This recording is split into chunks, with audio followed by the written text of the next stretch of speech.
Brazil Japan ইতিহাসে সেলেসাওদের একচ্ছত্র আধিপত্য, তবে সর্বশেষ লড়াইয়ে জাপানের চমক যোগ করেছে নতুন মাত্রা। জেনে নেব দু দলের মুখোমুখি পরিসংখ্যান। Cool body spray, long-lasting fragrance. Brazil ও জাপানের মুখোমুখি লড়াইয়ে পরিষ্কারভাবে এগিয়ে 5 বারের বিশ্ব চ্যাম্পিয়নরা। এখন পর্যন্ত 14টি ম্যাচ খেলেছে দুদল। এর মধ্যে ব্রাজিল জিতেছে 11টিতে, জাপানের জয় মাত্র একটা, বাকি 2টি ম্যাচ ড্র হয়েছে।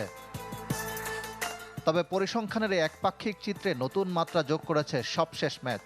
গেল বছর জাপান 3-2 গোলে হারিয়ে দেয় ব্রাজিলকে।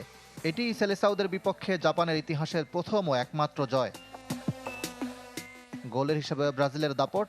দুদলের 14 ম্যাচে সেলেসাওরা করেছে 36 গোল, বিপরীতে জাপানের গোল 13টি। ম্যাচ প্রতি গড়ে প্রায় 2.5 গোল করেছে ব্রাজিল। দলটার সর্বোচ্চ গোলদাতা নেইমার জুনিয়র, তার নামের পাশে রয়েছেন 9 গোল। দ্বিতীয় স্থানে রয়েছেন কিংবদন্তি রোনালদো, করেছেন 2 গোল। জাপানের বিপক্ষে ব্রাজিলের সবচেয়ে বড় জয় এসেছে 1995 সালের প্রীতি ম্যাচে। সেই ম্যাচে সেলেসাওরা 5-1 গোলের বড় ব্যবধানে জয় পেয়েছিল। দুদলের মাত্র 2টি ম্যাচ ড্র হয়েছে, 2001 সালে গোল শূন্য আর 2005 সালে 2-2 গোলে ড্র। মুখোমুখি পরিসংখ্যান, জয় পরাজয়, গোল সংখ্যা সব দিক থেকে ব্রাজিলের আধিপত্য। তবে সবশেষ ম্যাচের ফলে আত্মবিশ্বাসী ব্লু সামুরাই।